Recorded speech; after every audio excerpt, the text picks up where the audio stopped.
ഇതൊക്കെ out of ഫാഷനാണ്. നീ ഇനിയും പഠിക്കാൻ പോവുകയാണെന്നുള്ളത്. Age is just a number. ഏത് ഏജിലും ജോലി ചെയ്യാമെങ്കിൽ ഏത് ഏജിലും നിങ്ങൾക്ക് പഠിക്കാനുള്ള മനസ്സുണ്ടായാൽ മതി. നമസ്കാരം, എൻ്റെ പേര് John. Official name Johnny Antony എന്നാണ്. കോഴ്സ് കഴിഞ്ഞു, ഇൻറ്റേൺഷിപ്പും ഇവിടെ തന്നെ ചെയ്തു. ഇപ്പോൾ ഇവിടെ ബ്രാൻഡ് സൊല്യൂഷനിൽ ഒരു പ്രൊജക്ട് മാനേജറായിട്ടാണ് ഇവിടെ വർക്ക് ചെയ്യുന്നത്. നമ്മൾ അപ്ഡേറ്റഡ് ആയിരിക്കണം, അല്ലെങ്കിൽ നമ്മളെ ഈ ഇൻഡസ്ട്രിയിൽ നിന്ന് അടിച്ചു കളയും. ഈ പറഞ്ഞിരിക്കുന്ന ഫാസ്റ്റ് മൂവിങ് വേൾഡിൽ നിങ്ങൾക്ക് പിടിച്ചു നിൽക്കണമെന്നുണ്ടെങ്കിൽ നിങ്ങൾ ഓരോ ദിവസം അപ്ഡേറ്റഡ് ആയിക്കൊണ്ടിരിക്കണം. ഈ അപ്ഡേറ്റ് ആയതിനെ നിങ്ങൾ പഠിക്കാൻ വേണമെങ്കിൽ വിളിച്ചു, നോ പ്രോബ്ലം.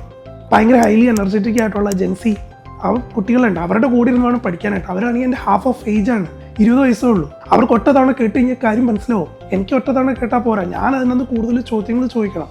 എനിക്ക് വേണ്ട കാര്യങ്ങൾ ഞാൻ തന്നെ ചോദിച്ച് മനസ്സിലാക്കണം. ഞാനിവിടെ വന്ന് ജോയിൻ ചെയ്തപ്പോൾ എൻ്റെ ലുക്കും കാര്യങ്ങളെല്ലാം കണ്ടതിന് ശേഷം ഇവർ എൻ്റെ അടുത്ത് ചോദിച്ചുകൊണ്ടാകുന്നു, സാറ് 90s ജനറേഷൻ അല്ലേ?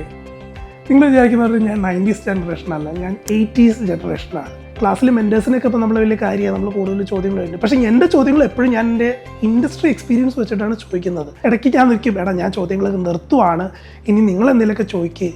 ഈ എപ്പോഴും ഞാൻ തന്നെ ചോദിച്ചുകൊണ്ടിരുന്നത് ശരിയാവത്തില്ല എന്ന് പറഞ്ഞു. ഞാൻ പറഞ്ഞു, അല്ല സാറ് ചോദിക്കണം, ജോണേട്ടൻ ചോദിച്ചാലേ അവർക്കും എന്തെങ്കിലുമൊക്കെ കാര്യങ്ങൾ മനസ്സിലാവുള്ളൂ എന്ന് പറഞ്ഞു. അപ്പോൾ ഞാൻ വെച്ചു ഓക്കെ. അപ്പോൾ അവരുടെ അപ്രിസിയേഷനും മോട്ടിവേഷനൊക്കെ ആക്കി കഴിയുമ്പോൾ ഞാനും പിന്നെ ഇങ്ങനെ ചോദിച്ച കാര്യങ്ങളൊക്കെ മനസ്സിലാക്കിയെടുത്തു. അങ്ങനെയാണ് ആ ഒരു കോഴ്സ് മുന്നോട്ട് പോകുന്നത്. ജോൺ ചേട്ടാ, ഇപ്പോൾ ഹൗ ഓൾഡ് ആർ യു?